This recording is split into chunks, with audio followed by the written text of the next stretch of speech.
네, 여러분 반갑습니다.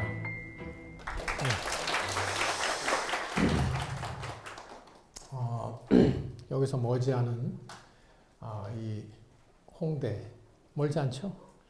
그다음에 또 연남동 지금 오늘 그 불금으로 지금 불야성을 이루고 있을 텐데 이 바쁜 시간에 여러분들 이렇게 이 아카데믹한 이 모임에 자리를 함께 하셔서 여러분들은 참 그 순결한 그 영혼의 소유자이십니다.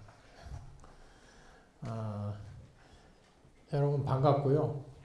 오늘 그 저는 그동안 여러분들이 망각했던 우리의 그 이 상상력의 DNA라고 할까요? 원래는 우리에게 있었는데 지금 우리가 잊어버리고 있었던 그런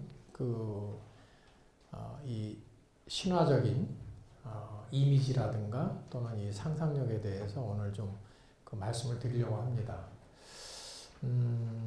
근데 이것이 그 오늘날에 있어서 굉장히 아주 뜨거운 그 주제죠. 그 4차 산업혁명이라든가 또는 포스트 휴먼, 트랜스 휴먼 뭐 이런 얘기 지금 많이 하죠. 그래서 굉장히 지금 그 과학이 또는 그 물질이 아주 급격하게 지금 그 발전을 하고 있는 이런 시점에서 우리가 왜 이 신화를 그 돌아봐야 되는지 한번 거기에 대해서 한번 살펴보고 그러면 정말 이 새로운 우리가 잃어버렸지만 그 새로운 이제 다시 이제 우리가 또 회복을 하니까요.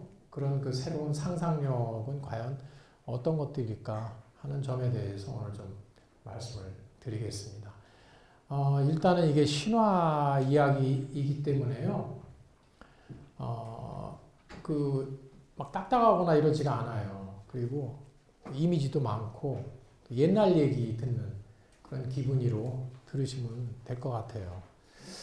자, 얼굴이 너무 다르죠? 지금 너무 이렇게 요즘에는 뭐 저뿐만이 아니고요. 사실 그 뭐라 그러죠? 이렇게 좀 손질을 좀 해가지고 대부분 다 알아보기 힘들더라고요. 이 사진으로 이렇게 매치하기가 그렇죠? 예. 자, 우선 새로운 어떤 주술의 시대, 신화는 귀환하고 있는가 이런 그 제목을 붙여봤어요. 아까 그 사회 선생님께서 말씀하셨죠. 근대는 그 탈주술의 시대, 우리가 주술을 벗어나서 과학적, 이성적으로 살아야 된다 했지만 이제 우리는요 다시 또 주술을 걸어야 되는 이런 시대에 이제 살게 된다 하는 그런 의미에서 새로운 주술의 시대라고 이렇게 이름을 붙였어요. 근데 이 주술이라고 하는 것은 뭐 우리가 흔히 마술이라고도 하고요. 뭔가 이렇게 신비하게 뭔가를 이렇게 뭐 만들기도 하고 움직이기도 하고 좀 비과학적인 이런 걸로 우리가 생각을 하죠. 근데 신화하고는 어떤 의미에서 그렇게 보면 좀 통하는 게 있죠. 신화도 보면 이렇게 마술의 그런 그 세계이고요.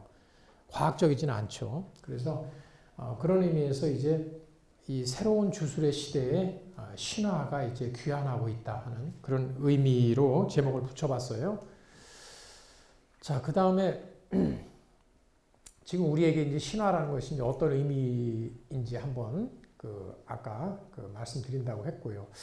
자, 이 DDP에서요, 동대문 그 디자인 플라자에서 몇 년 전에 이런 그 작품 전시회가 있었어요. 뭐냐면 아마 이거 현대자동차에서 이제 자사 좀 선전하려고 한 것 같아요. 근데 취지는 그런 거였겠죠. 목적은. 근데 재밌는 것은 여기에서는 이제 그 현대차를 오랫동안 몰았던 그런 고객들이죠. 근데 고객이 굉장히 많이 이제 뭐 몇십 년을 몰고 이런 그 고객들이에요. 근데 그 고객들이 나중에 이제 그 차를 폐차할 적에 그때의 그 심정 이런 것을 담아가지고 이렇게 이 작가들을 시켜서 작품을 만든 거예요. 그래서 가령 이제 몇십 년 동안 그 택시를 몰고 생계를 이제 그것으로 이제 하다가 그 택시가 이제 폐차됐을 경우에 굉장히 안타깝죠. 떠나보내기가 안타까워서 자기의 노후에 자기가 이렇게 앉아서 쉴 수 있는 끝까지 택시와 함께 하겠다는 거죠. 그런 이 택시 기사의 그 마음을 담아서 이제 이런 작품도 있었고요. 그 다음에 또 오른쪽에는 이제 트럭인데 아버지가 참외 농사를 지어가지고 아이들을 다 대학까지 보내고 그랬어요. 그래서 이 트럭에다가 그 참외 이제 수확해가지고 그거 팔러 다니고 이래가지고 아이들 다 교육시키고 굉장한 이제 그 애환이 이 트럭에 담겨 있겠죠. 그래서 역시 그 트럭을 떠나보내기 아쉬워서 이제 뭔가 또 그 작품을 이게 만드는 중이에요. 이렇게 만들려고 했던. 자, 이런 것들을 이제 많이 그 전시를 했는데, 우리가 이제 여기에서 느끼는 것은요, 이제, 우리 그 사람은 물질과 이제 교감하는 이런 그 시대에 와 있다. 물질과. 그래서, 옛날에는 우리는 물질은 다 이렇게 죽어 있는 걸로 생각을 했죠. 그렇죠? 우리 인간만이 살아 있고 이런 거 다 죽어 있어요. 이렇게 생각했지만, 이제는 물질이 어떤 그 살아있다는 우리가 교감하고 같이 이렇게 뭔가 느낌을 주고받는 이런 존재로 우리가 느끼는 이런 그 시점에 와 있다. 근데 이 물질이 살아있다는 이 생각은 신화에서 굉장히 중요해요. 그 물활론이라고 그러죠. 물활론. 그래서 물질이 살아있다는 이 생각이 요즘에 이제 그 부활하고 있다. 적어도 우리의 어떤 감정, 느낌으로 부활하고 있고, 실제로 이제 포스트 휴먼 시대에서는 중요한 그 특징 중에 하나가 바로 물활론이에요. 왜 그러냐면 AI라든가 뭐 이제 로봇이고 뭐고 다 물질이에요, 앞으로. 근데 우리가 그런 물질들과 다 연결돼 가지고 앞으로는요, 서로 다 교감을 하면서 살아야 돼요.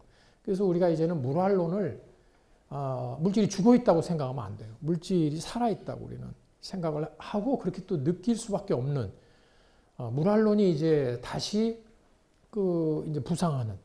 근대의 과학이 발달하면서 그 중세 이전 고대의 그 물활론은 완전히 그거는 우리가 다 사멸한 걸로 생각을 했어요. 그런데 지금 다시 물활론이 이제 그 부상하고 있어요. 그래서 물질은 살아있다.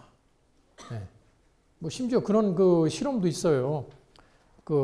물 있죠, 물을 놓고서는 그 유명한 실험이죠. 그래서 거기다가 막 욕을 하고 그러면 그 물의 이 결정이 막 나빠지고 뭐 좋은 말 해주면 물의 결정이 뭐 아주 뭐 이렇게 예쁘게 뭐 된다든가 뭐 이런 뭐 실험도 얘기를 하는데 어쨌든 우리는 지금 감정적으로라도 물질과 이제 교감하는 그런 시점이다. 저도 그래요. 십몇 년 몰던 자동차 폐차장에 그걸 끌고 그 자동차 그 딜러가 그 차를 저희 지하 주차장에 와서 그 차를 끌고 갔을 적에 그걸 바라볼 적에 제 마음이 어떻겠어요?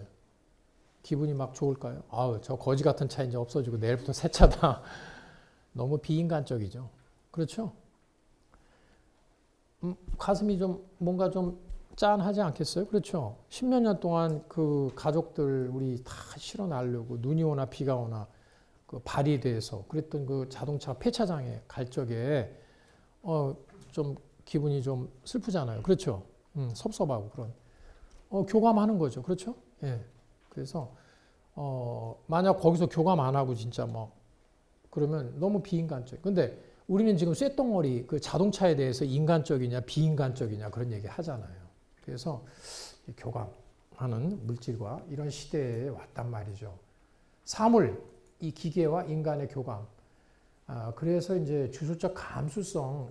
이거는 그 신화에서 특히 물질에 대해서 모든 거 다 살아있는 걸로 얘기하잖아요. 신화에서는 동물과 대화하고 식물과 뭐 태양과 달과 뭐 다 모든 사물과 물질, 다 물질이죠. 대화했어요. 나무하고도 대화. 이런 그 감수성이 앞으로 필요하다. 근데 우리는 사실 이걸 상실했죠. 인간이 중심이 되고 과학이 발전하고 그러면서 그런 주술적인 생각은 이제 거의 다 이제 죽어서 없어진 걸로 우리는 생각을 했어요. 아이들은 아직도 남아있죠. 아이들은 이런 신화적 감수성이 남아 있어요. 아이가 이렇게 가다가 여기 모서리 딱 부딪혀서 너무 아파. 그 뭐라고 그래요? 제가 그랬어. 이 얘기하죠. 이 나무가 그래 이러지 않죠. 제가 그랬어. 아이들은 그 살아 있어요. 그 물활론적인 감성이 살아 있는데 우리는 이제 완전히 그건 다 이제 죽어 있지만 이게 이제 앞으로 필요한 시대다.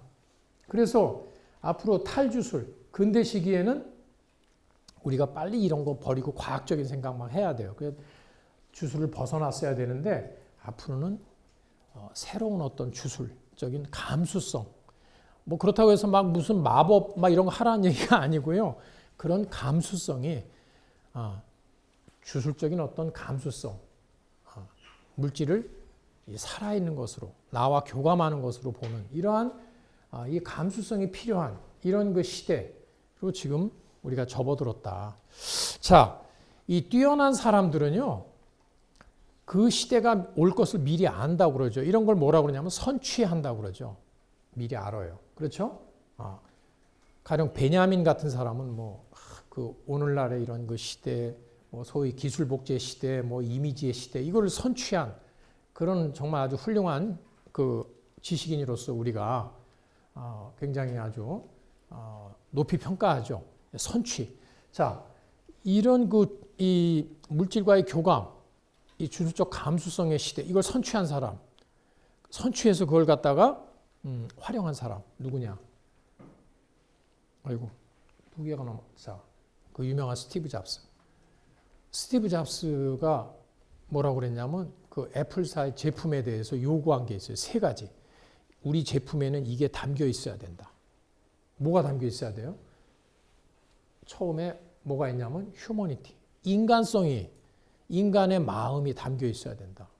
이런 얘기를 한 거예요. 이 쇳덩어리 이 제품에 인간의 마음. 왜? 따뜻한 감성. 물질도요. 우리하고 교감할 수 있잖아요. 더 쉽게. 아무래도 그 제품에도 끌리겠죠, 우리가. 그 다음에 리버럴 아츠, 인문학, 문학, 역사, 철학이 그 제품에 들어가 있어야 된다. 그걸 집어넣도록 이렇게 해야 된다. 마지막에 테크놀로지. 자, 이런 얘기를 했단 말이죠. 이런 얘기를 한 것은 뭐죠? 바로 인간이 기계와 물질과 이제 서로 교감하는 시대라는 것을 통찰을 한 거죠. 그래서 거기에 맞게 이러한 자신의 이러한 그 제품의 걸 이제 말하자면 반영을 한 거죠. 경영 철학에 이것을 반영을 한 거예요. 그래서 이거는 굉장히 우리가 지금 아주 훌륭하게 평가할 수 있는 것이죠. 시대를 선취한 거죠. 그러니까. 자, 우리가 이제 이런 의미에서도 우리가 신화에 대해서 바로 그 주술적 감수성 또는 그 물활론적인 어떤 그런 감수성 이런 것을 우리가 많이 얻으려면 앞으로 이제 그것이 굉장히 필요한데 그러려면 신화를 읽어야 된다. 신화 속에는 그런 그 감수성이 굉장히 많이 풍부하게 남아 있다. 그래서 이제 신화가 다시 도래하는 하나의 그 이유를 여기서 찾을 수도 있고요. 자, 그 다음에 이제 우리가 근원적 차원에서 조금 더 살펴보면 아까 말씀드린 것처럼 이 새로운 주술의 시대니까 사물과의 교감 능력 지금 말씀드린 거고요. 신화가 우리한테 또 필요한 또 한 가지 이유는 자, 포스트 휴먼, 트랜스 휴먼의 시대. 앞으로는 이제 우리 인간만이 유일한 이 지구상의 존재다 이런 생각은 버려야 된다는 거죠. 그래서 이제 뭐 그 인공지능으로 이제 이 무장한 여러 존재들 뭐 나오겠죠. 그렇죠. 그래서 뭐 그 로봇이라든가 뭐 그 다음에 또 이제 뭐 사이보그적인 인간 뭐 그 다음에 유전자 복제 인간도 나올 수 있겠고 여러 그 존재들이 나오기 때문에 너무 인간을 중심으로 한 표준으로 한 사피엔스, 호모 사피엔스 중심으로 한 이런 생각은 앞으로 버려야 된다. 이게 포스트 휴먼의 이제 시대를 얘기를 하게 되고요. 그 다음에 또 트랜스 휴먼, 인간도 이제 우리가 점차 이제 기계화되고 뭐 그렇지 않겠습니까? 이제 여러 가지 기술이 발전하고 그러면서 사이보그화 된다. 뭐 이제 뭐 장기도 갈아 끼고 뭐 여러 가지 하겠죠. 저도 지금 약간 사이보그화 돼 있어요. 지금 여기 임플란트 몇 개 했고요. 지금 여러 가지. 예. 그 자꾸 이제 그렇게 더 이제 가속화되면요. 그러면서 이제 더 오래 살고 뭐 이렇게 해서 완전한 그런 뭐 인간을 추구하겠지만 어쨌든 자 이런 시대가 올 적에 그러면 이제 어떤 문제가 대두하냐면 그럼 인간은 뭘까? 어디까지가 인간이고 어디까지가 기계일까? 뭐 여러 가지 이런 문제들이 이제 생긴다고 봐야 되겠죠. 인간 정체성의 문제, 이 인간이 어디까지가 인간이냐, 어디까지가 아니냐, 뭐 하여튼 이런 정체성의 문제가 생길 적에 바로 이 신화는 우리에게 뭔가 거기에 대해서 얘기를 해줄 수 있다. 왜? 신화는요. 맨 처음에 우리 인간이 정말 발가숭이로 이 지상에 출현했을 적에 그때 인간이 처음 느꼈던 뭐 생각, 감정, 뭐 욕망했던 거 이런 것을 그대로 담고 있단 말이죠. 발가숭이로. 그러니까 아무 꾸밈 없이 정말 우리의 원초적인 어떤 욕망이라든가 감정, 생각 모든 그런 것들 그런 원형을 담고 있죠. 신화는. 예. 그렇기 때문에 이 신화를 봄으로써 우리가 지금 이렇게 많이 변하고 이랬지만 우리 인간의 본질이라는 게 뭘까? 이런 것을 우리가 한번 거기에 대한 시사를 얻을 수가 있다. 그런 생각을 해볼 수가 있죠. 자, 지금 길을 어떤 지배를 찾아가야 되는데 누가 이제 어떻게 가면 된다 하고 알려줬어요. 그래서 길을 가는데 가다가 길을 잊어버렸어. 그러면 어떻게 하죠? 그때 반사적으로 우리가 취하는 동작이 있어요. 처음 출발했던 대로 다시 한번 가서 다시 걸어가 보는 거죠. 그런 경우에 이렇게 길을 찾는 수가 많아요. 예. 처음에 출발했던 대로 다시 가보는 거예요. 길을 잃었을 적에 처음 출발점으로 가서 다시 걸어가 보듯이 바로 신화는 우리에게 우리가 어떤 정체성을 잃어버렸을 적에 또는 거기에 대해서 우리가 의문을 가질 적에 신화는 우리 인간의 어떤 본질에 대해서 원형에 대해서 뭔가 이야기를 해줄 수 있다. 자, 그런 의미에서 우리가 신화를 한번 그 앞으로에 왜 필요한지 한번 생각해 볼 수가 있겠고요. 자, 뭐 이런 시대가 이제 된다고 바이센테니얼맨 뭐 이런 뭐 로버트하고 연애도 하고 막 그러잖아요. 그렇죠? 예. 자, 그래서 신화는 아까 말씀드린 것처럼 잃어버린 생명력의 원천이고 이게 주술적인 어떤 상상력 이런 거 다 여기에 속하죠. 그다음에 우리의 원형 그런 걸 갖고 있는. 자, 그다음에 가장 오래된 인문학의 고전이다. 여러분 뭐 고전하면 노노 맹자 뭐 플라톤 뭐 다 이쪽 그 생각을 하지만 그거보다 더 오래된 것은 서양 고전은 그리스 로마 신화. 그다음에 동양 고전은 동양 신화이죠. 그래서 사실은 인문학의 가장 최고 가장 오래된 고전은 신화다. 그래서 되게 우리 상상력을 기르려면 어떻게 해야 되느냐? 막 머리를 막 쥐어짜는 것이 아니고요. 사실은 고전을 읽으면 돼요. 상상력은 사실 고전에 멀리 갈 게 없어요. 옛날 사람들 다 생각해 놨어요. 예. 우리가 뭐 옛날 사람보다 머리가 발전하고 두뇌가 막 좋고 이건 아니에요. 그렇기 때문에 상상력을 우리가 뭐 상상력이 요즘에 굉장히 중요한 시대다 하는데 상상력을 기르려면 그 고전 결국 고전을 우리가 읽으면 되는데 고전 중에서도 가장 오래된 고전이 바로 신화다. 그래서 우리의 가장 원형적인 모든 생각과 이런 것들이 담겨 있다. 자, 그렇게 이제 우리가 볼 수 있고요. 자, 그 다음에 이제 오늘이나 앞으로에 있어서 특히 기능적 차원에서 신화가 어떻게 활용될 수 있느냐. 자, 첫 번째는요. 앞으로 상상력이 굉장히 중요하다. 뭐 4차 산업혁명 시대에 대해서 많은 논의들이 있죠. 그렇죠? 예. 근데 그 학자들의 결론은 뭐냐면 굉장히 창의적인 아이디어가 굉장히 중요하다. 기계가 모든 거 다 해주는데 이제는 남은 것은 창의적인 아이디어. 그걸로 승부를 해야 된다. 그래서 그것이 앞으로 모든 승패를 결정한다. 성패를 결정한다. 이렇게 얘기를 해요. 그러면 창의적인 아이디어는 결국 상상력에서 나오죠. 그래서 이게 중요하다. 이렇게 보는데 앞으로 이제 상상력이라는 것이 굉장히 중요한 문제가 될 것인데 자꾸 이게 중요한데 신화는 아까 뭐 두말할 필요가 없어요. 모든 우리의 이 생각의 원형이 신화에 담겨 있기 때문에 신화를 통해서 우리는 이 상상력을 아주 무한히 정말 기를 수가 있다. 그래서 그런 의미에서 창의적인 아이디어도 마찬가지죠. 이 신화를 통해서 우리가 그것을 길러볼 수가 있다. 이렇게 얘기를 하고요. 그 다음에 또 이제 앞으로의 시대에 중요한 게 이미지의 능력이죠. 이미지의 시대. 지금은 우리가 다 이미지를 매개로 모든 것을 생활을 하죠. 그렇죠? 이미지가 대폭발하는 시대다. 뭐 이렇게까지도 얘기를 하는데, 그렇기 때문에 우리는 뭐 아침에 자고 일어나면 우리는 이미지에 포위된 삶을 살고 있다. 이렇게 얘기를 해요. 그렇죠? 이미지에서 우리가 벗어날 수가 없어요. 밖에 나가도 광고 이미지들이 막 거리에서 막 우리한테 계속 말을 걸어와요. 그렇죠? 나는 관심 없지만 그 광고들은 우리한테 관심이 많아요. 계속 우리한테 말을 걸어와요. 그렇죠? 예. 그래서 이미지의 숲을 지나가는 거죠. 보들레르가 상징의 숲을 지나간다. 저기서 막 나한테 저 나무가 저 사물들이 말을 걸어오고 막 그렇게 이 상응이라고 하는 그 시에서 그 유명한 시죠. 예. 그 노래를 했는데 그걸 조금 바꾼다면 패러디한다면 우리는 이미지의 숲을 이제 지나가는 거 모든 게. 그렇죠. 이미지가 계속 우리한테 다 말을 걸어와요. 자, 이 시기에 있어서 우리한테 중요한 거는 그 이미지를 잘 파악하는 거. 잘못 파악하면 손해봐요. 그 다음에 그걸 또 잘 활용하는 거. 잘 활용하면 굉장히 우리가 득을 볼 수가 있죠. 뛰어난 능력.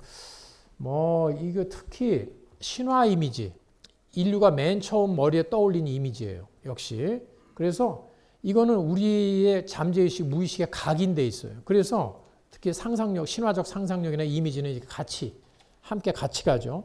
비너스 하면 비너스 여신과 그 이미지가 딱 떠오르잖아요. 그래서 그것을 활용하면 굉장히 효과적이다.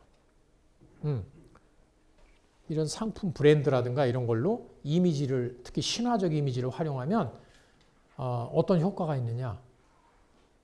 무언가 신뢰감을 가져요. 그 상품에 대해서 신뢰감을 갖고 호감을 갖게 만들어준다. 그래서 마치 영화 배우가 이제 나오면 우리가 신뢰감을 갖잖아요. 신화 이미지가 똑같은 효과예요. 그래서 상품의 이 브랜드나 로고로 굉장히 많이 신화 이미지를 활용을 해요.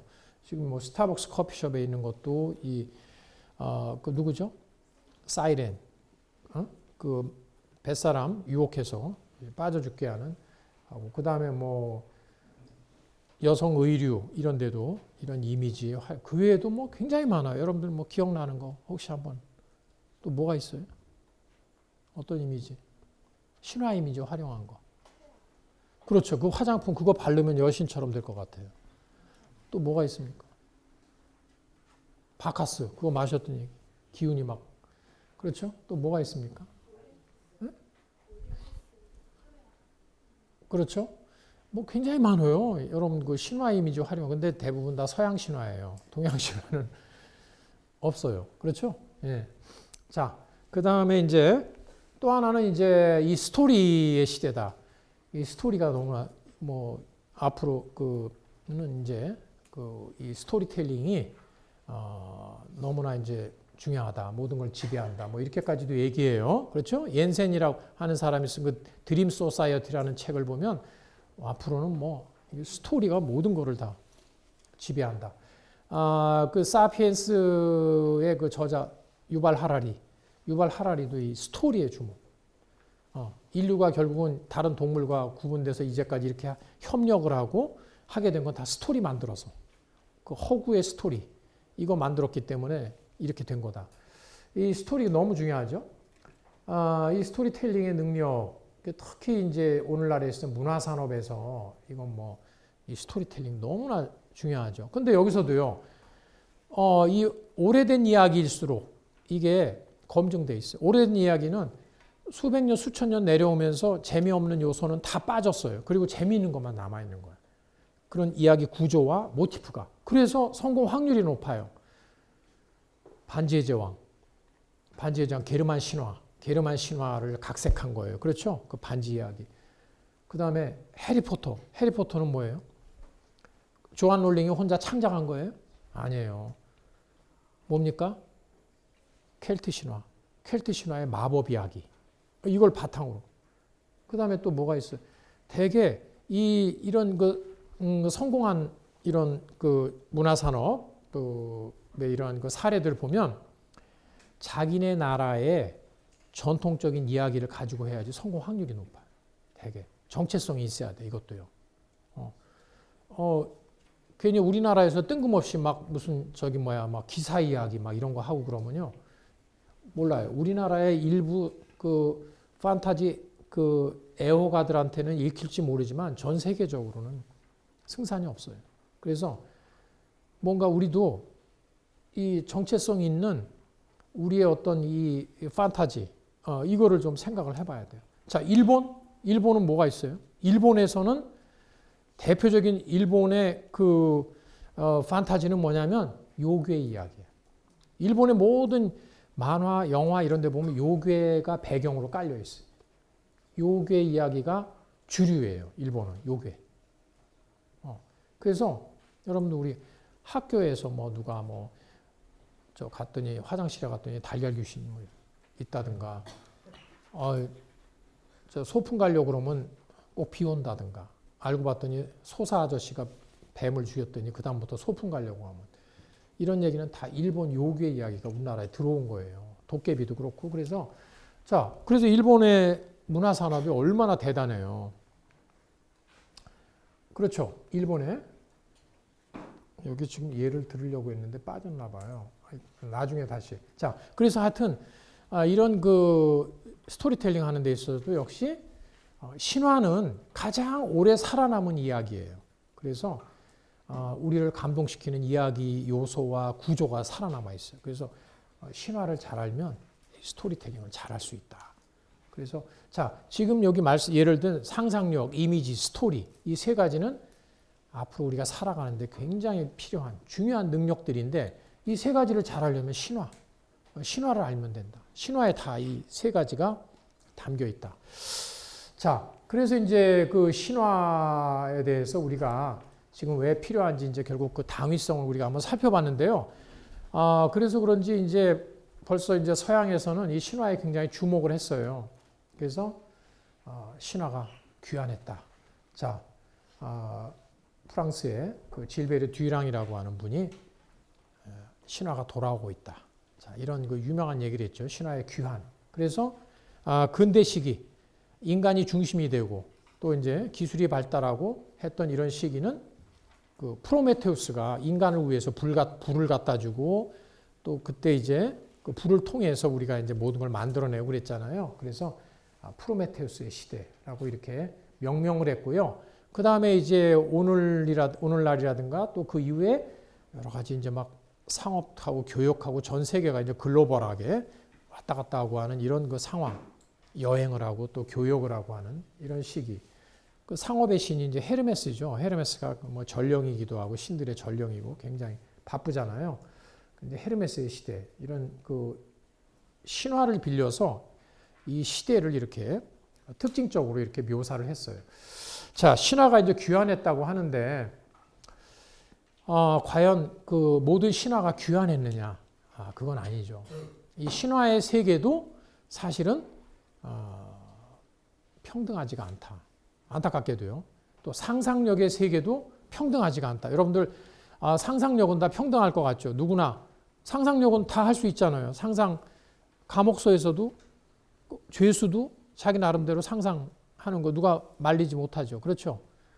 그렇죠. 그러니까 상상력, 뭐 서양 사람이나 동양 사람이나 뭐 흑인이나 백인이나 다 평등할 것 같죠. 근데 저는 평등하지 않다고 주장하려고 그래요. 상상력 평등하지 않다. 자, 왜 그런지 한번 보시죠. 자, 이 상상력의 제국주의라는 말, 제국주의라는 것은 모든 걸 획일화시킨다는 얘기. 하나로 다 획일화시켜 통일하는 거. 다시 말씀드려서 사실은 이 상상력은 그리스 로마 신화 중심으로 이렇게 돼 있다. 그게 표준이 돼 있다. 그런 얘기예요. 자, 에드워드 사이드라는 학자가 이 서양의 학자들이 그리스 로마 신화에 미친 아시아의 영향력을 배제하고 마치 그리스 로마 신화가 서양 문화에 고유한 것처럼만 이렇게 특권화시켰다. 이런 그 비판을 오리엔탈리즘에서 했고요. 브루스 링컨이라고 하는 그 신화학자죠. 이분은 현대의 신화학은 전부 다 유럽 중심주의였다. 뭐 이런 얘기를 했어요. 자, 그래서 이 신화의 세계도 평등하지 않다 했는데 신화는 모든 상상력의 원천이에요. 그렇기 때문에 결국 상상력의 세계라는 것이 평등하지가 않다는 그런 얘기를 우리가 할 수가 있는 거죠. 자, 여러분들 이 인어를 그 한번 상상을 하시면 예쁜 우리 그 인어공주 바로 떠올리시죠. 그렇죠? 예. 자, 인어를 상상하면요. 인어공주가 떠올라요. 근데 여러분들 혹시 이런 인어도 혹시 떠올리신 분 계세요?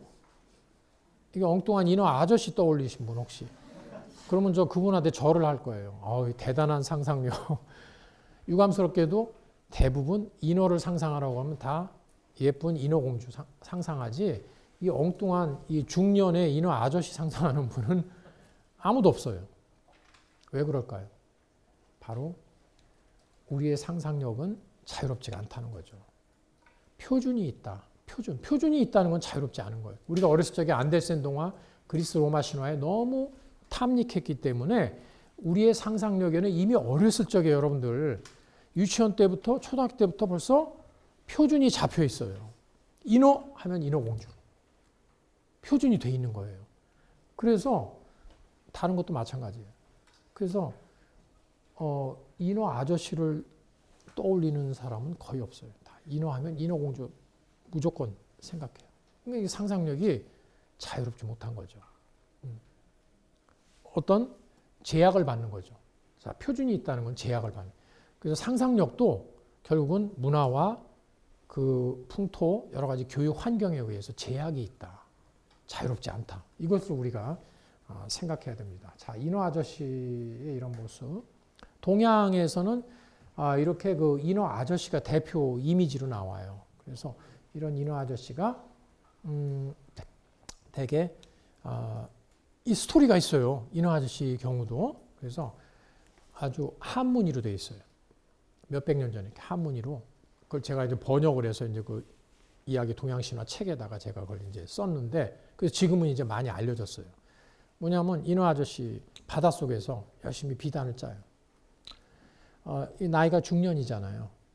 가족들 생계를 책임져야 돼요.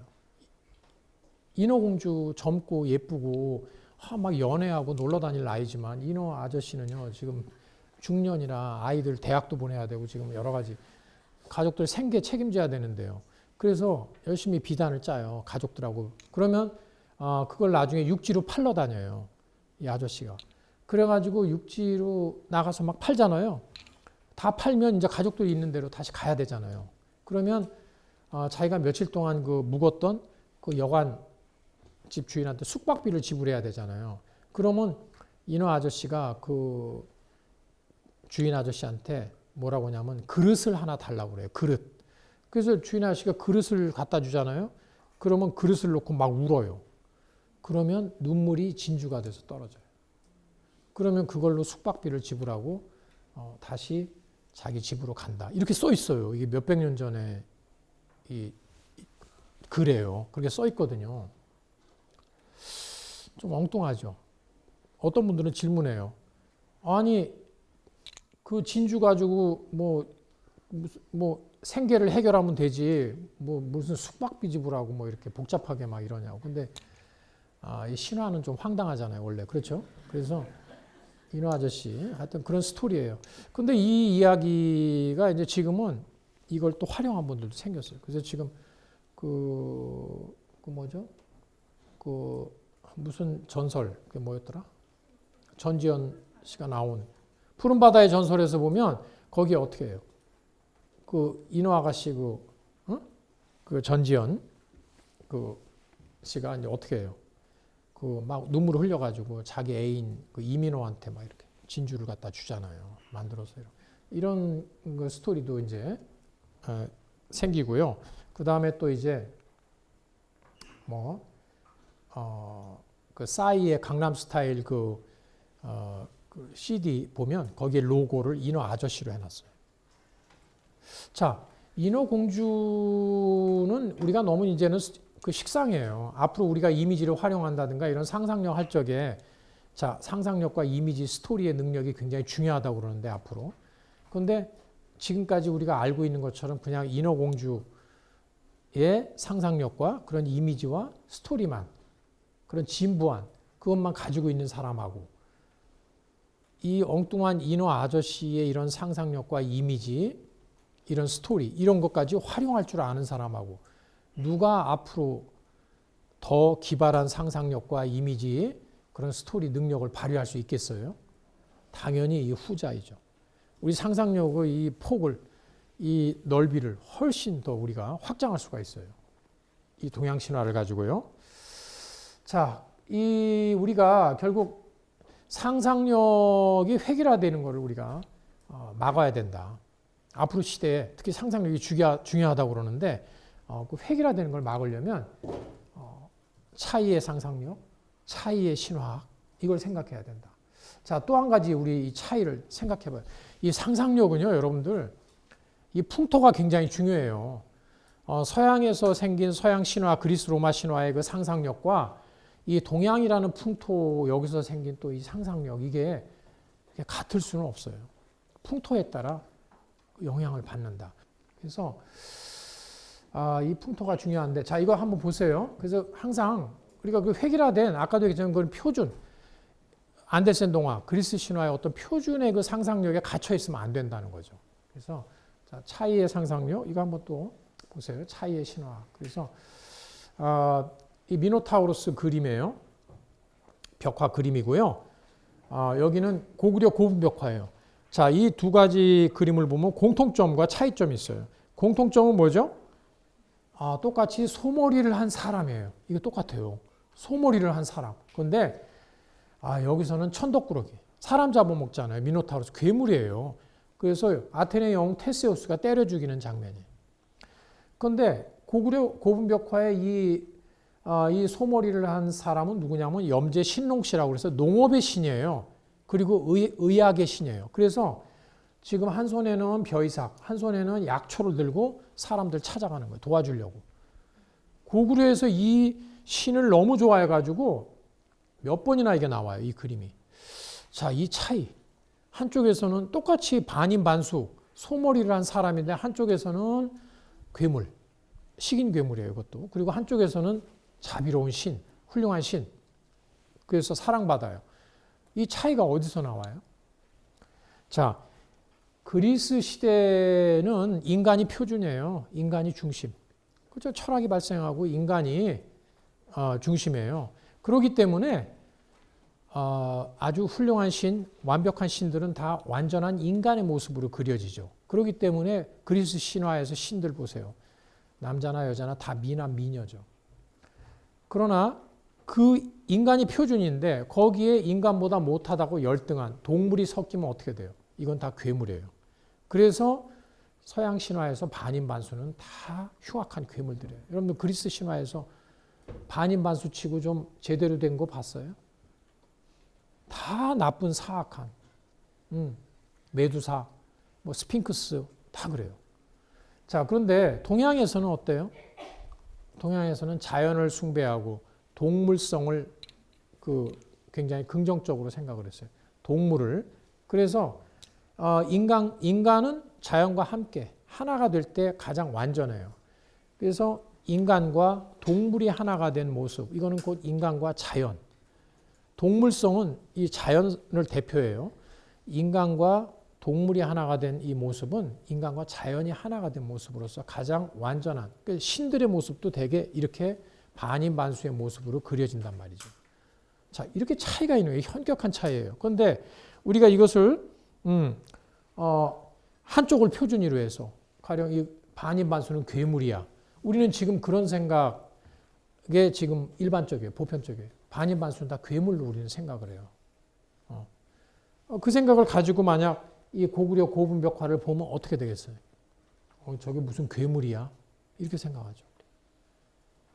여러분 그 평창 올림픽에서 그 전야제 할 적에 괴물이 나타나가지고 깜짝 놀랐죠. 거기 어떤 괴물이에요? 인면족. 사람 얼굴을 한 새. 근데 그 괴물 아니에요. 동양에서 이 반인반수는 물론 괴물도 있지만 이렇게 괴물이 아니고 아주 유익하거나 좋은 또는 훌륭한 신의 경우 많아요. 그래서 그 인면조도 고구려 고분벽화에 나와요. 천년 만년 동안 살 수 있는 새, 죽은 사람이 오래오래 평안하게 그 무덤에서 지내라고 그걸 그려놓은 거죠.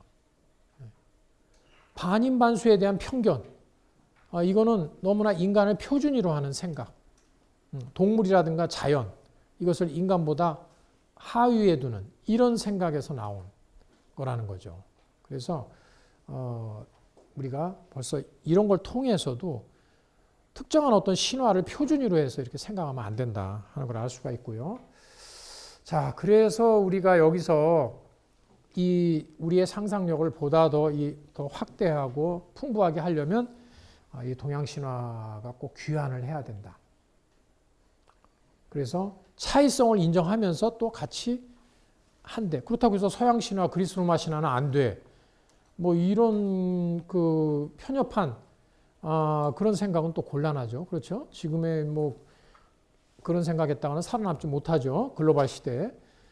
그리스 로마 신화는 그리스 로마 신화대로 또 인간을 중시하고 또 나름대로 또 이 근대 시기에 그러한 상상력들이 상당히 많이 또 우리의 그 삶에 기여를 했죠. 그렇죠? 문학이나 예술이든지 모든 방면에. 그러나 또 시대가 또 이제 달라지고 그리고 동양 신화가 갖고 있는 아까 얘기했지만 이러한 그 풍부한 어떤 그 주술적 감수성이라든가 인간과 자연을 하나로 보는 이런 그 관점이라든가 이런 것들 앞으로 또 필요하단 말이죠. 그런 의미에서 그리스 로마 신화뿐만 아니라 이 동양 신화의 이러한 그 상상력도 굉장히 앞으로 중요하다. 그래서 함께 그 차이성을 인정하면서도 이것을 같이 통합을 해야 된다 하는 그런 얘기를 할 수가 있겠죠. 자, 아까 얘기한 것처럼 이게 이렇게 활용한 예예요. 앞으로 이제 이런 그 이미지들, 이 동양 신화의 이미지들을 많이 활용하면 굉장히 좋겠죠. 그렇죠? 어떤 신선한 충격을 줄 수도 있겠고요. 특히 광고 이미지 같은 것으로는 굉장히 활용하면 좋을 것 같아요.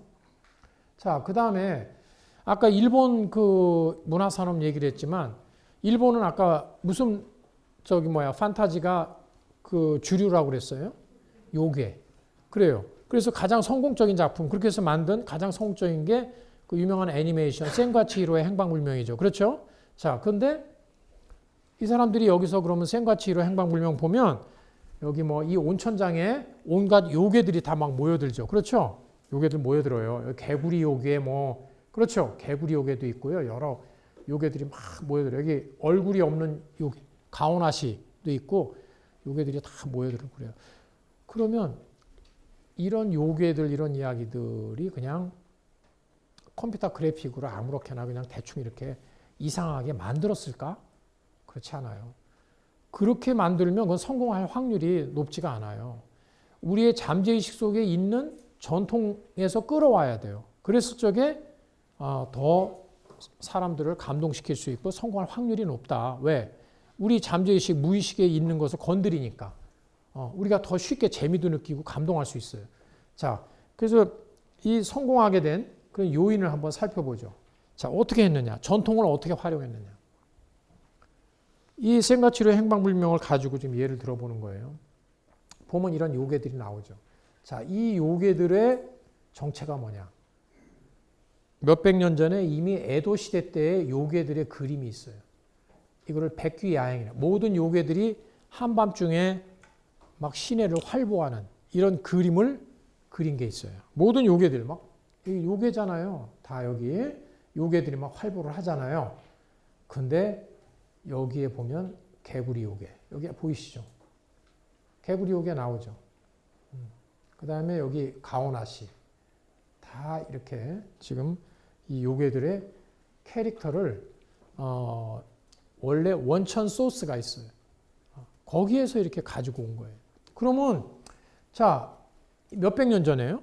자, 여기서 끌어왔어요. 그러면 이 요괴들은 그러면 또 일본에서 고유하게 자기네가 만든 걸까? 물론 일본의 풍토가 많이 가미됐지만 더 근원적으로 올라가면 몇천 년 전에 거의 2000년 전에 중국의 그 돌에다가 새긴 그림들이 있어요. 화상석이라고 하는데 여기에 보면 이미 요괴들이 이렇게 행진하는 그림들이 나와요. 이 요괴들. 벌써 이러한 뿌리를 갖고 있는 거예요. 이런 역사적, 문화적 이런 뿌리. 이런 그 근원 소스를 가지고 작품을 만들었을 적에 훨씬 성공 확률이 높다. 그래서 그리고 정체성도 있는 거죠. 그렇죠? 그래서 이런 그 요괴들은 또 어디에 나오냐면 더 거슬러 올라가면 중국에는 산해경이라고 하는 가장 오래된 그 신화책이 있어요. 그런 그 신화책에서 이미 나타나 있단 말이죠. 그래서 그 원형들이요. 네. 그래서 우리는 신화를 통해서 바로 상상력과 이미지와 이 스토리의 능력을 우리가 길러야 되는데 특히 앞으로 이 동양 신화를 우리가 활용하는 것이 굉장히 필요하다는 그런 말씀을 드리고요. 자, 그러면 이제 여러분 이제 그 동양 신화라는 것이 이제 그런 그 가치가 있다는 것을 이제 아셨을 거예요. 자, 동양 신화가 이제 귀환해야 될 어떤 그 필요성. 자, 우리의 그 잠재된 상상력의 DNA를 우리가 이제 일깨워야 되겠다 하는 거죠. 그래서 자, 그럼 한번 동양 신화가 그러면 구체적으로 어떤 내용인지 한번 우리가 알아볼 필요가 있겠어요. 그렇죠? 예, 과연 정말 우리를 감동시킬 만큼 재미있는 그런 내용인지 무엇이 있는지. 자, 여기서는 이제 동양 신화를 뭐 다 할 수는 없어요. 그러니까 가장 좀 대표적인 거, 가장 넓은 지역에 걸쳐서 있는 신화, 결국 중국 대륙의 신화를 중심으로 우리가 이 동양 신화를 한번 얘기해 보려고 그래요. 자, 중국 신화를 알면 어떤 의미가 있냐면요. 상상력의 다양성. 자, 서양에서는 이제 그리스 로마 신화를 주로 얘기를 하죠. 그리스 로마 신화가 서양 신화의 이제 하나의 그 대표격이죠. 가령 우리가 이 신화에 대해서는 너무 막 어떤 민족 중심으로, 너무 어떤 국가 중심으로 생각하는 것은 타당치가 않다. 신화 시대 때 나라가 어디 있고 뭐 국경이 어디 있어요. 그렇죠? 그래서 그리스 신화를 가지고 가령 영국 사람이 이거 우리 거 아니야. 이거 그리스 거야. 이러지 않는단 말이에요. 프랑스 사람이 이거 그리스 거지 왜 우리 거야? 그렇게 얘기하지 않죠. 베르사유 궁전 가보면 거기 다 그리스 로마 신화인데요. 그렇죠? 스페인 사람이 이거 우리 거 아니야. 우리 신화 찾아야지. 이런 얘기 안 해요. 그렇죠? 가우디 그 작품 보면 거기에 또 다 그리스 로마 신화 나오고. 그래서 신화에 대해서는 우리는 굉장히 좀 그 넓은 이런 그 마인드를 가져야 된다. 동아시아 문화의 뿌리, 중국 대륙이니까 동아시아의 문화의 뿌리가 된다. 그리고 이 중국 신화에는 옛날에 신화 시대 때 다 모든 아시아의 모든 민족들이 다 중국 대륙에서 같이 살았죠. 그래서 우리 그 동아시아의 모든 문화가 다 담겨 있다.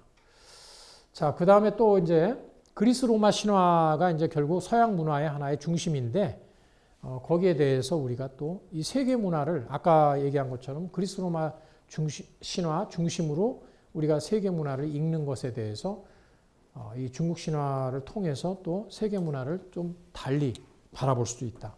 자, 이런 여러 가지 이점이 있겠죠.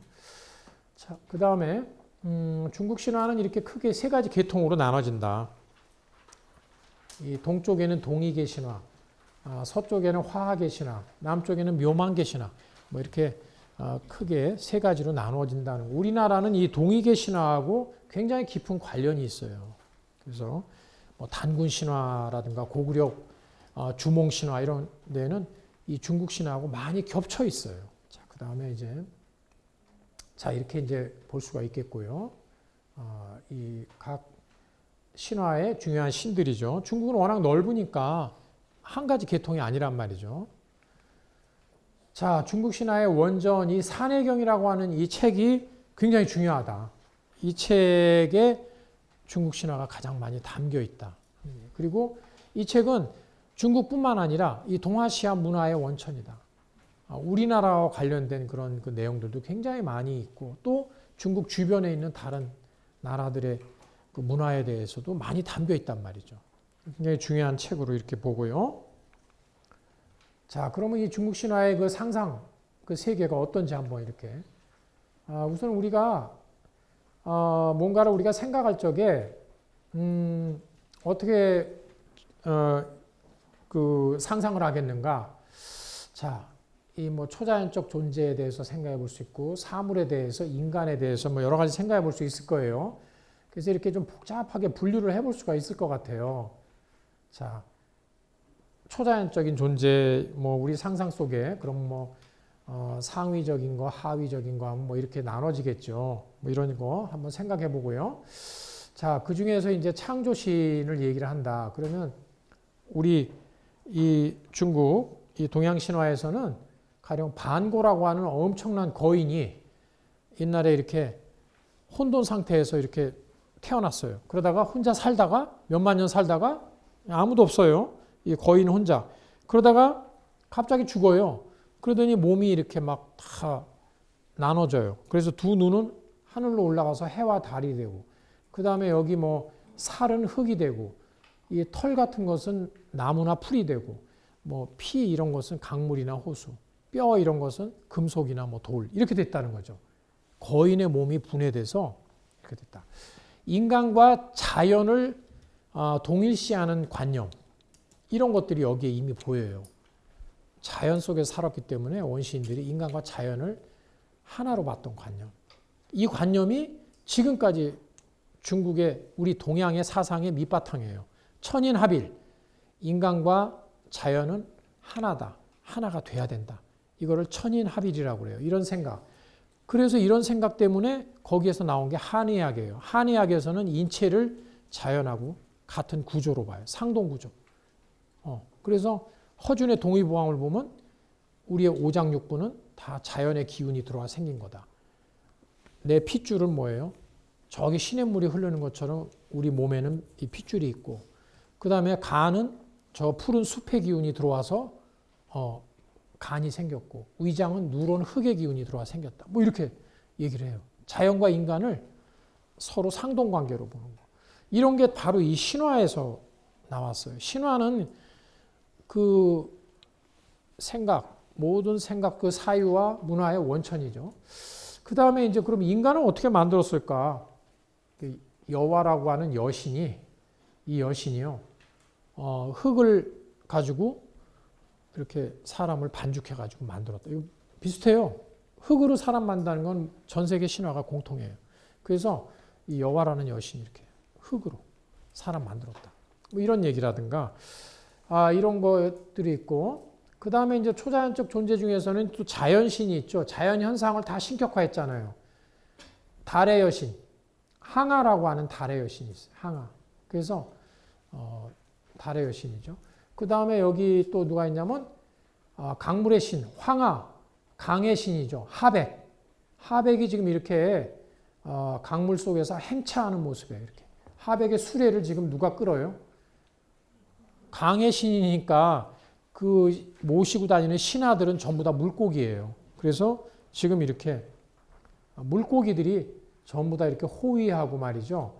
이 하백 신을 지금 이렇게 모시고 가는 이런 그림. 2000년 전에 돌에 새겨진 그림인데 이 그림을 보면 바로 주몽 신화가 생각이 나요. 주몽 신화가 주몽이 그 적대자들한테 쫓겼을 적에 나중에 강가에 가서 어떻게 해요? 강을 건너야 되는데 뒤에서 적군은 쫓아오고. 그러니까 어떻게 했어요? 주몽이 뭐라고 그래요? 주몽의 외할아버지가 누구예요? 하백이잖아요. 그래서 주몽이 자기 외할아버지 하백 신한테 막 호소를 하잖아요. 살려달라고. 그러니까 어떻게 해요? 그때 물고기가 막 다 와가지고 다리를 놔주잖아요. 그러니까 바로 이 그림을 보면 그 주몽 신화에서 물고기들이 와서 하백신의 명령에 의해서 다리를 놔주고 살려냈다는 그런 그 신화가 실감이 가죠. 이 그림을 보면. 자, 그 다음에 이제 뭐 이런 기상신들. 이거 뭐 이게 뭐죠? 구름의 신. 구름이에요. 여기 이렇게 무슨 푸대자루 같은 데다가 구름을 이렇게 담아가지고 지금 푸는 거예요. 그 다음에 여기 비의 신. 이게 풍백, 우사. 단군 신화에 나오죠. 풍백, 우사. 겹쳐요. 이렇게. 풍백과 우사. 비의 신. 이렇게 신들이요. 이렇게 하늘에서 이렇게 구름을 보내고 비를 보낸다고 생각을 했어요. 이렇게. 그 다음에 이제 또 문명의 신들이 있죠. 이 세상 문명을 만든 뭐 최고신, 황제라고 하는 신. 네. 그 다음에 아까도 나왔던 우리 고구려 사람들이 좋아했던 염제 신농씨, 농업의 신, 그리고 의학의 신. 그래서 염제 신농씨는요, 농사 짓는 법을 우리한테 가르쳐 줬고, 그 다음에 또 뭐랬냐면 이 신은요, 하루에 풀을 1000개를 맛을 봤어요. 그래서 그 중에서 그게 어떤 풀이 유익한지 독이 있는지를 감별해냈어요. 그래가지고 우리한테 알려줬다. 그래서 어떤 풀을 먹으면 병을 고치고, 어떤 풀을 먹으면 오히려 해가 되고, 이런 걸 우리한테 알려줬다. 한의학의 원조예요. 바로 이 신농씨가. 네. 자, 뭐 이런 문명의 그런 그 신들이 있겠죠. 그 다음에 이제 하위적인 존재들은 도깨비나 요괴 뭐 이런 것들이에요. 이것도 초자연적이죠. 실제 있는 건 아니죠. 상상 속에서. 그래서 이 귀신의 우두머리가 신도와 울루라고 그러는데 귀신 대장이에요. 여기 복숭아 나무가 있죠. 이 복숭아가 이게 무서워요. 이게 귀신 쫓는 거예요. 복숭아 귀신 쫓아요. 그래서 이 두 신도와 울루 귀신 대장은 뭐냐면 귀신들이 이 동쪽으로 뻗은 이 나무를 통해서 세상으로 나가요. 그래서 놀아요. 자기들 멋대로 놀고 단 통금 시간이 있어요. 새벽에 닭이 울기 전에 돌아와야 돼요. 닭이 울기 전에. 그래서 만약에 닭이 울었는데도 못 돌아오거나 늦게 오거나 그러면 이 귀신 대장이 잡아가지고 그 귀신을 없애버려요. 그래서 바로 이 신화 때문에 여러분들 연속극이나 어디서 뭐 이런 거 보면 뭐 전설 따라 뭐 삼철 이런 데 보면 귀신들이 어때요? 새벽에 닭 우는 소리 들으면 막 빨리 가야 된다고 가잖아요. 그런 얘기들은 다 여기에서 이 신화에서 나온 거예요. 자, 그 다음에 인간으로서 뛰어난 인간과 뭐 못한 인간. 그래서 이제 영웅이나 뭐 이런 나오죠. 뛰어난 인간들. 자, 영웅 중에서 가장 뛰어난 영웅이 누구냐면 예라고 하는 활을 잘 쏘는 영웅이에요. 활을 잘 쏴요. 그래서 이 영웅은 어떤 일을 했냐면 태양이 10개가 어느 날 갑자기 동시에 떠올라가지고 사람들이 다 타 죽고 난리가 났어요. 그랬을 적에 이 영웅이 활을 잘 쏘니까 활로 그 태양을 쏴가지고 9개를 격추했다고 그래요. 그래서 1개만 남기고 그래서 영웅이 됐어요. 그리고 이제 괴물 같은 거 막 퇴치하고 그래서 사람들이 막 굉장히 이제 존경하고 영웅으로 모셨죠. 그런데 나중에 이 훌륭한 영웅이 불행하게 죽어요. 그래서 두 가지 이유인데 첫 번째는 아내가 배신하고 도망을 가요. 그 얘기는 조금 이따 하고요. 그 다음에 아내가 없고 그래서 너무 쓸쓸해요. 그래서 이 영웅 이해가 학교를 만들어요. 활 쏘는 학교. 응? 그랬는데 제자들이 굉장히 많겠죠. 근데 그 제자 중에서 한 명이 아주 나쁜 제자가 있어요. 흉악한 마인드를 가졌어요. 어떤 마인드냐. 이 스승인 얘만 없으면 내가 1인자가 될 텐데. 그래가지고 이 흉악한 제자가 스승인 얘가 사냥 갔다가 어느 날 돌아오는데 길목에서 기다리고 있다가 복숭아 나무 몽둥이를 하나 깎아가지고 그걸 가지고 있다가 스승인 얘가 이렇게 문간에 대문에 들어서는데 그냥 뒤통수를 쳤어요. 그래가지고 이 훌륭한 영웅이 어이없이 그냥 어떻게 됐겠어요? 복숭아 나무 몽둥이 맞아가지고 이 뒤통수 그 뇌진탕으로 돌아가셨어요. 그래서 백성들이 너무나 안타까워서 훌륭한 영웅인데 성대하게 제사를 지내고 이 영웅 예를 귀신의 우두머리 신이로 숭배를 했어요.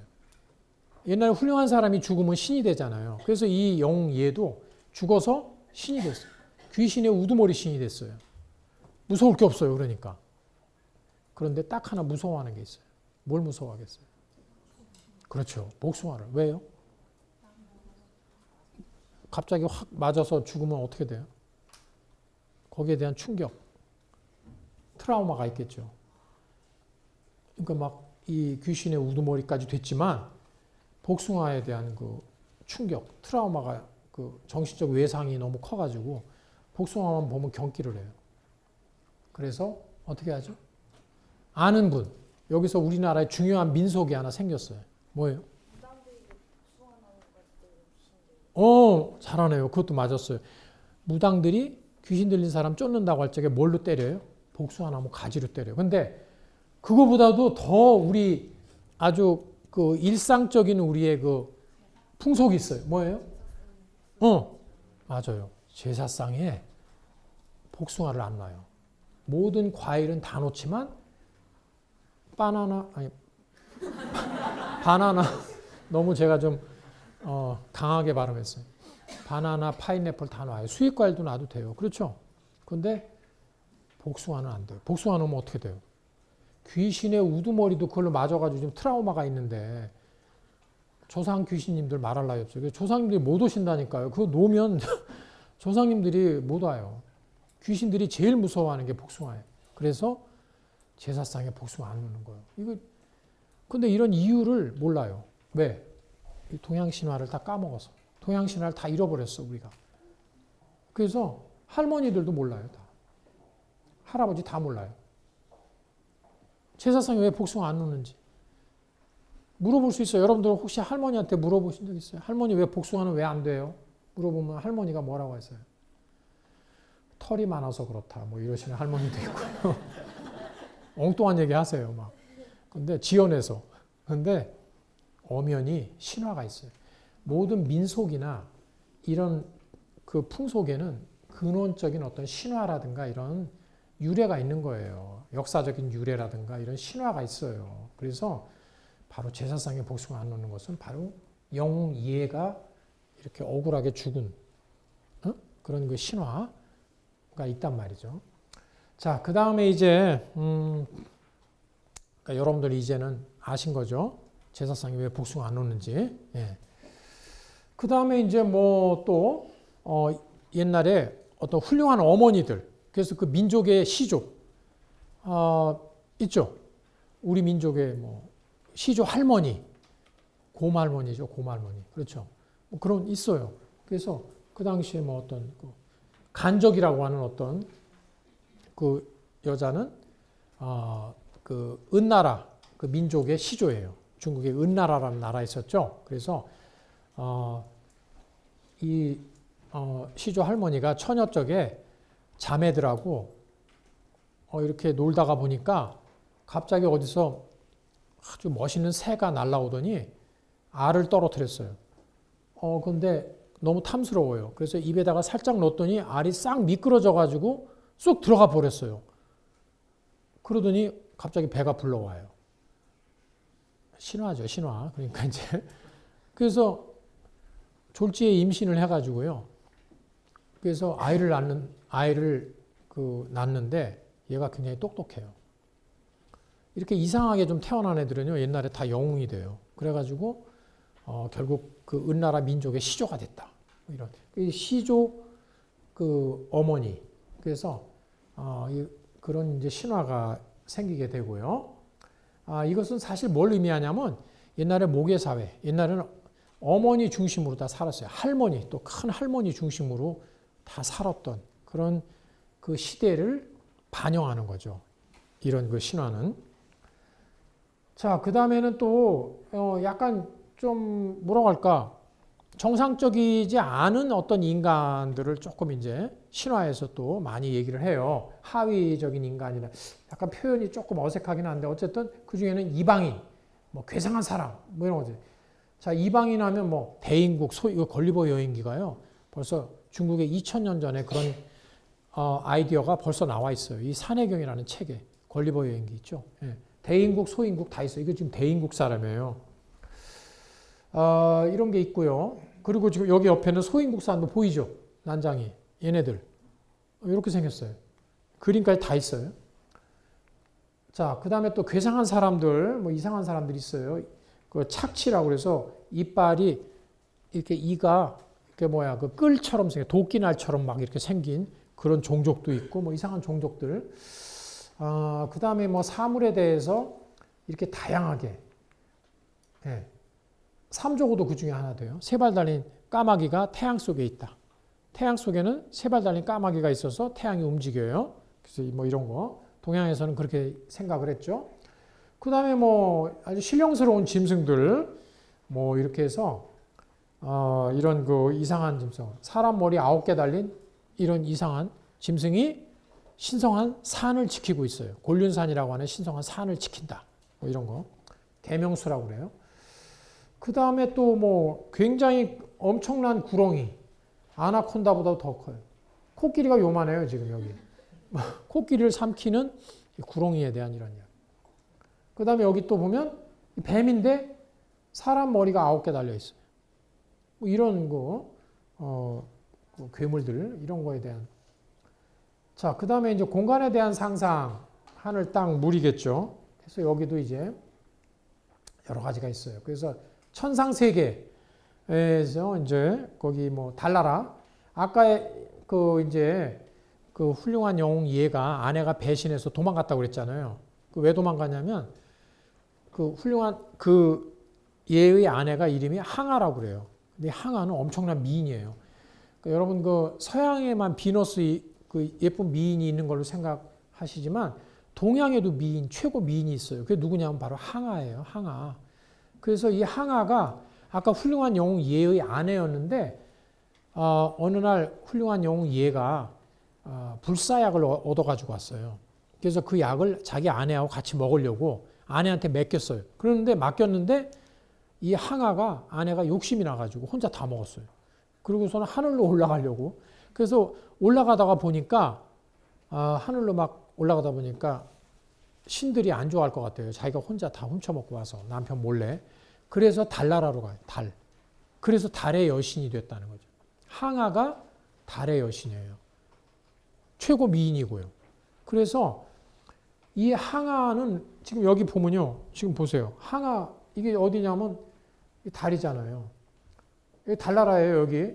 지금 여기 토끼가 이게 토끼가 좀 너무 야생스럽게 지금 너무 옥토끼라고 해서 좀 굉장히 좀 귀하게 생긴 줄 알았더니 여기 좀 털북숭이로 너무 토끼가 어쨌든 이렇게 생겼어요. 그 토끼가 지금 방아 찍고 있잖아요. 그죠? 그 다음에 여기 바로 항아예요. 그래서 항아가 이 달의 여신이 돼가지고 이렇게 그래서 그 살고 있다. 이런 신화가 여기서 나온 거예요. 그런데 이 항아에 대해서는 너무 인기가 많아요. 우리 한국 문학, 뭐 중국 문학은 말할 것도 없고 우리 한국 뭐 문학에서 고전 문학에서 항아가 너무 많이 나와요. 비너스만큼이나 우리한테도 인기 있는 거예요. 이 항아는. 그래서 가령 여러분들 춘향전에서 춘향이가 예쁘게 하고 나오니까 이몽룡이 뭐라고 그래? 야, 너 참 예쁘다. 월궁의 항아 같다. 이런 얘기. 월궁 판소리에도 나오고 뭐 너무나 많이 나와요. 소설, 시, 뭐 항아 얘기가. 자, 근데 우리 지금 싹 잊어버렸어요. 항아 지금 다 잊어버렸죠? 자, 그 다음에 이제 공간에 대한 상상. 곤륜산이라고 하는 산이 올림푸스예요. 우리 동양의 올림푸스는 곤륜산이에요. 중국 저 서쪽에 있는 산이에요. 올림푸스 산. 자, 상상이죠. 그 다음에 죽은 사람들이 가는 지하 세계는 태산이에요. 태산. 지금 산동성에 태산이 있죠. 그 태산의 지하. 거기서 심판해요. 죽은 사람들은 다 거기 끌려가가지고 거기서 심판을 해요. 예. 자, 그런 얘기. 그 다음에 이제 뭐 물에 대한 뭐 상상도. 그 다음에 유토피아, 낙원에 대한 그런 그 상상도 있죠. 중요한 게 삼신산. 삼신산은 저 중국의 동해바다, 우리나라 황해, 서해바다예요. 거기에 세 개의 섬이 있는데 복례산, 방장산, 영주산. 근데 거기에 죽지 않는 신선들이 살고 있고 불로초와 불사약이 있다. 이런 그 신화. 그래서 실제로 그걸 믿은 사람이 있어요. 누구예요? 진시황이요. 역사적 사실이에요. 진시황은 진짜로 믿었어요. 그래가지고 탐험대를 파견했죠. 서복이라는 사람을 시켜가지고 막 몇천 명 데리고 함대를 이끌고 서해 바다를 샅샅이 뒤졌어요. 실제로 없어요. 복례산 없는 거예요. 삼신산이. 어디까지 내려갔냐면요. 저기 전라도 남쪽 그 다도해까지 갔어요. 흔적이 지금도 남아요. 남해도에 상륙을 했어요. 남해도에 그 금산이라고 산도 아름답잖아요. 야, 여기가 거긴가 보다. 가보니까 없어요. 불로초 불사요.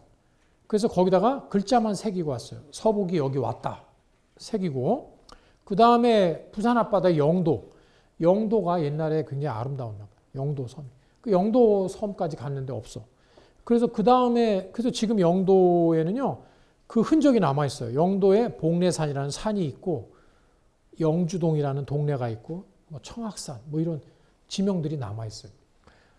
그 다음에 이제 마지막으로 간 데가 결국 제주도예요. 그 제주도에 이거는 진짜 있는 것 같아. 제주도 멋있잖아요. 한라산, 또 막 굉장히 막 신비하잖아요. 가봤더니 영지버섯밖에 없어요.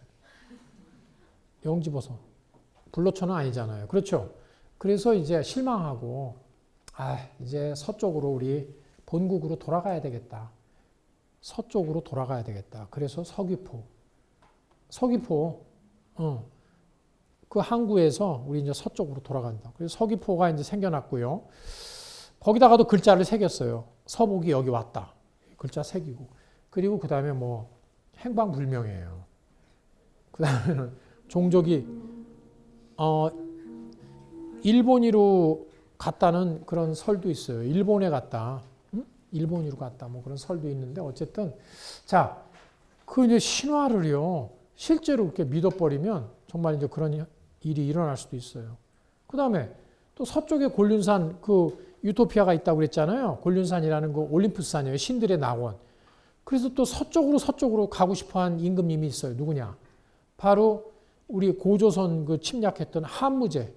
한무제가 또 그 서쪽에 있는 여신, 불사약을 가진 여신이 누구냐면 서왕모라는 여신이에요. 이 여신이 서쪽 곤륜산에 있어요. 그래서 이 한무제는 또 막 이 서왕모, 그 서쪽에 있는 여신에게 완전히 거기 꽂혀가지고 어떻게든지 그 불사약을 얻어보려고요.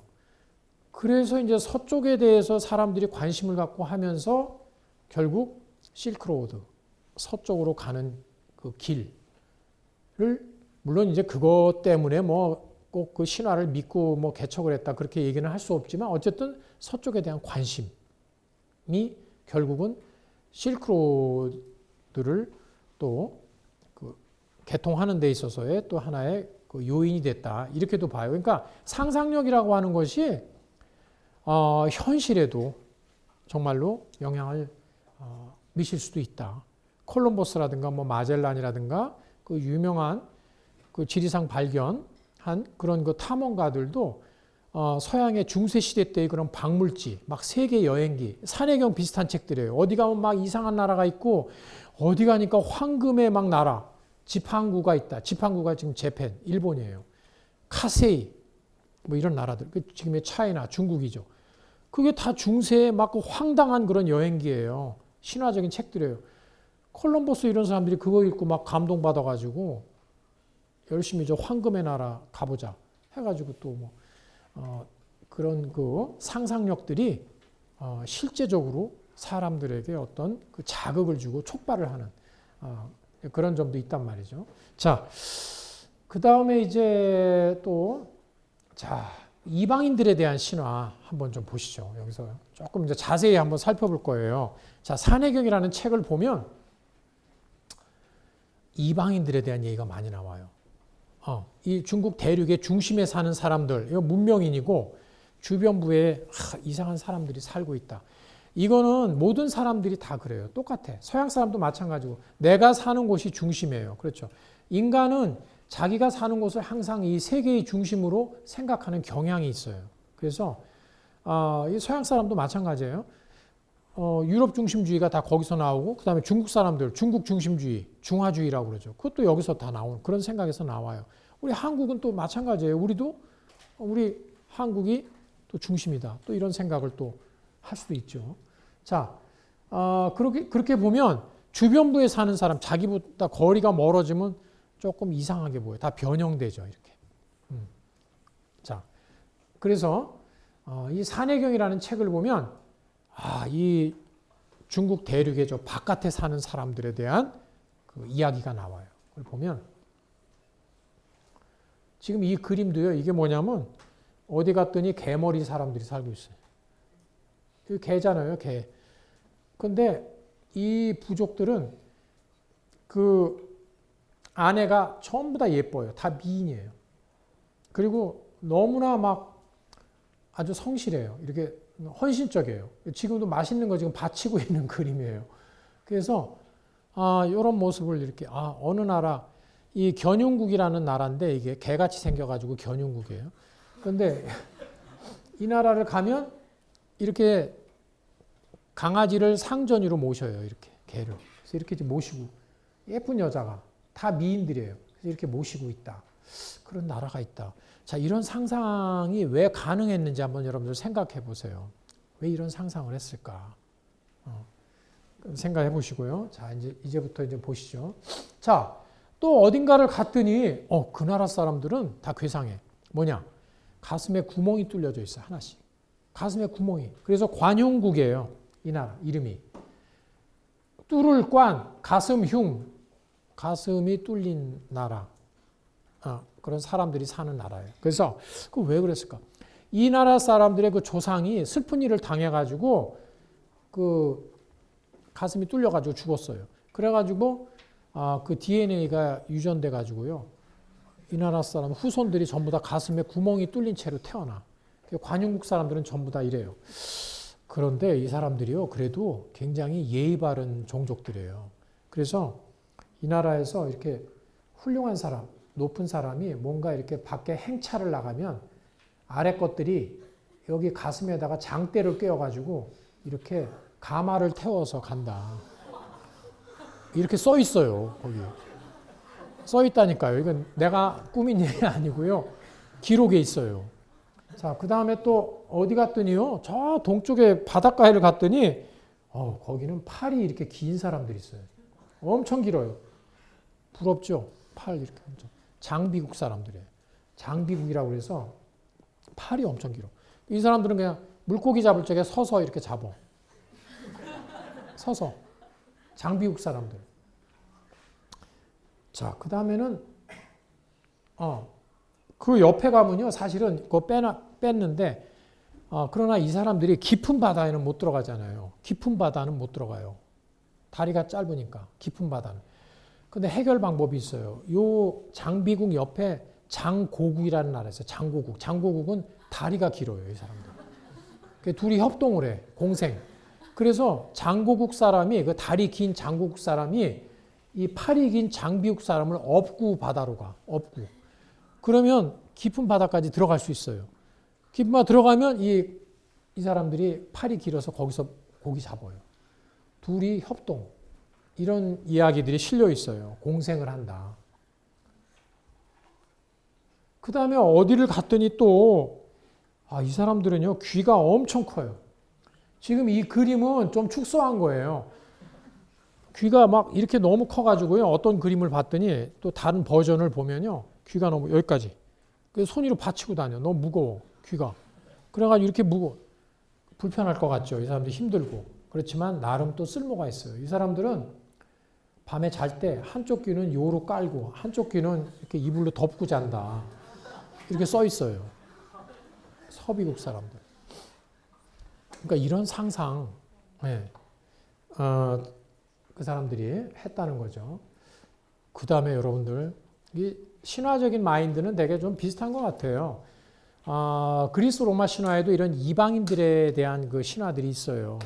그 중에 하나가 뭐가 있냐면 여자들만 사는 나라. 그 이쪽 아마조네스. 이 동양도 똑같아요. 여자들만 사는 나라가 있어요. 여자국 또는 여인국이라고 그래요. 그래서 동양이나 서양이나 그런 생각은 똑같아요. 아마 둘 다 가부장 사회. 그리스도 굉장히 여자들을 억압했잖아요. 그리스 사회. 여자는 사람 취급도 안 했죠. 예. 근데 동양 사회도 마찬가지죠.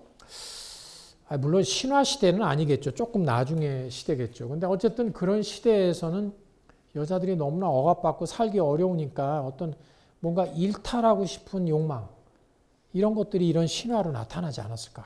너무 힘들어. 남자들한테 너무. 그냥 우리끼리만 살고 싶어. 여자들.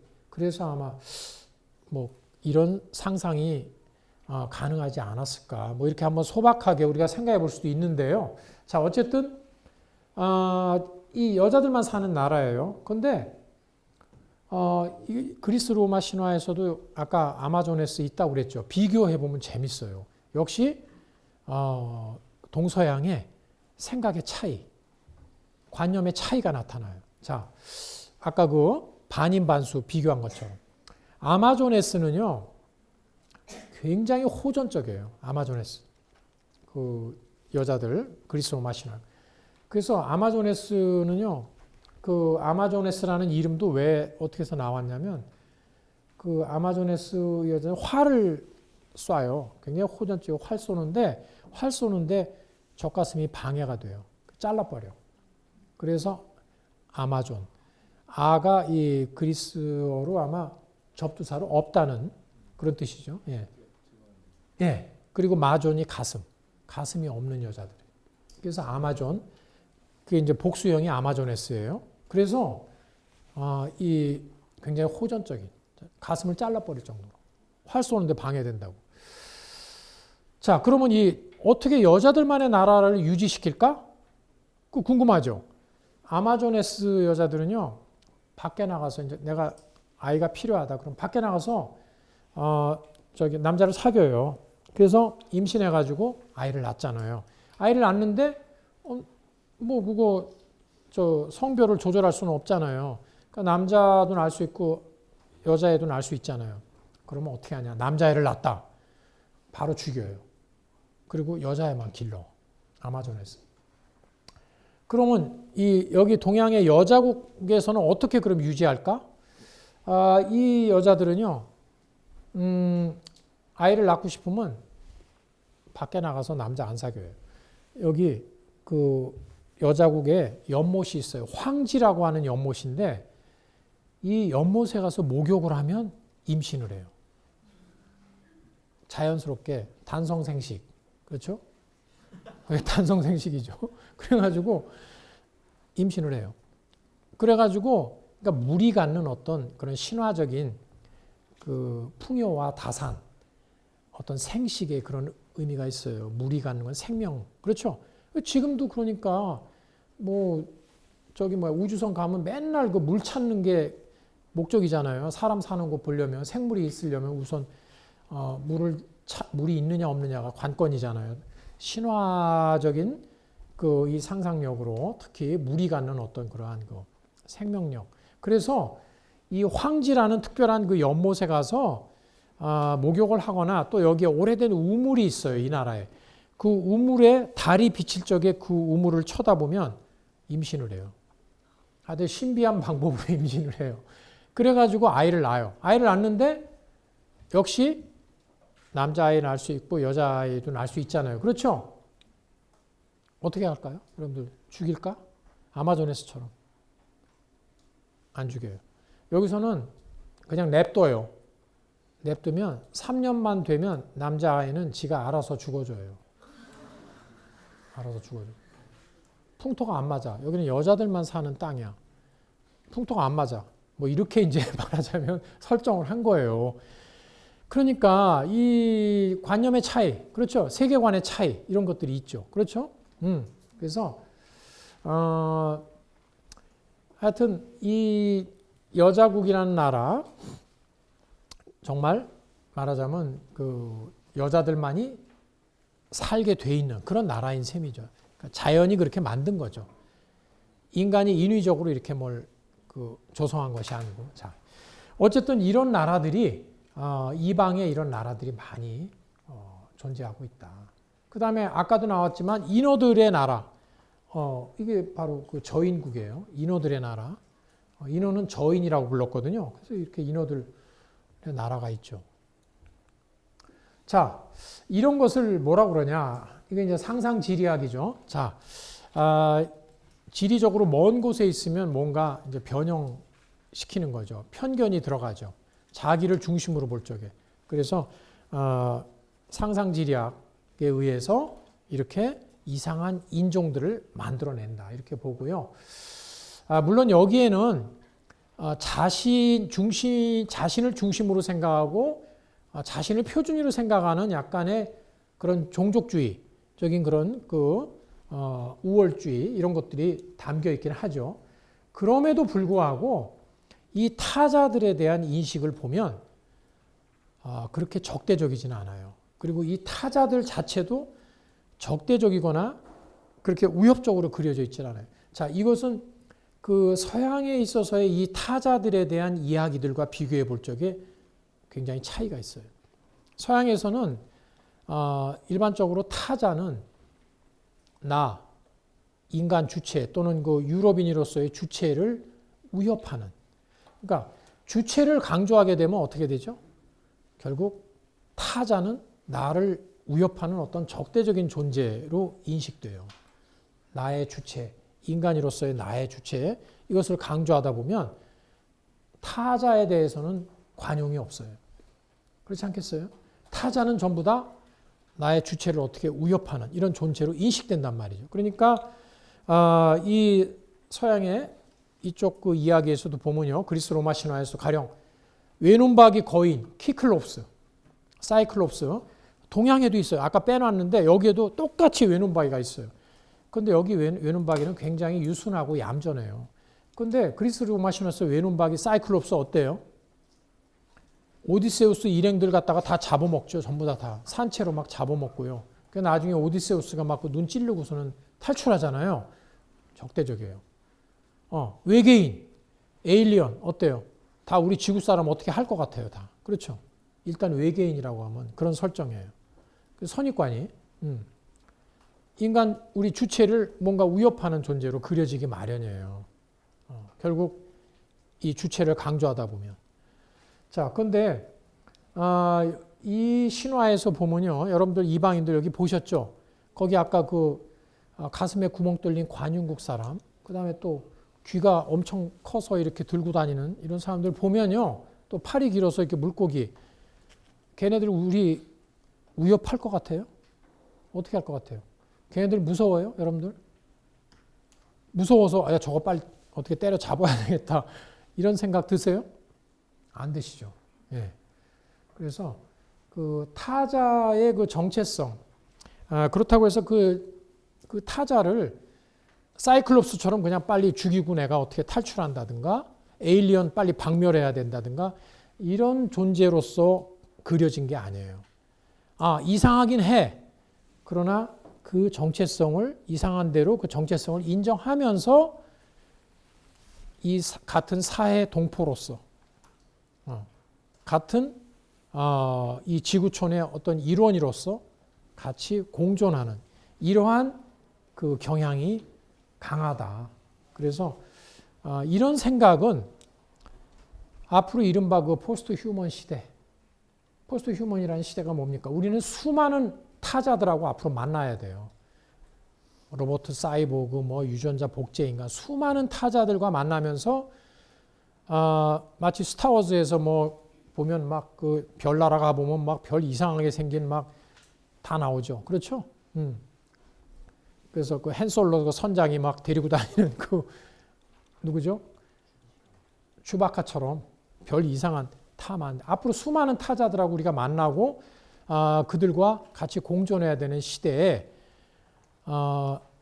나의 주체를 지키기 위해서 타자를 무찔러야 된다는, 타자는 다 위협적이라는 이런 그 생각과 그렇지 않고 그 타자의 정체성을 인정하면서 같이 공존하는 이런 신화, 이 동양 신화 어떤 게 유리하냐 이거죠. 앞으로 어떤 생각이 더 필요하냐 이거죠. 그래서 이런 측면에서도 동양 신화가 앞으로 우리에게 상당히 그 우리의 그 상상력이나 또는 이미지나 그 스토리의 능력 뿐만 아니라 이러한 그 어떤 그 세계관에 있어서도 우리에게 정말 필요한 그러한 그 우리의 소중한 잃어버린 하나의 그 문화적인 유산이다. 이런 말씀을 드리면서 오늘 강의 마치기로 하겠습니다. 감사합니다.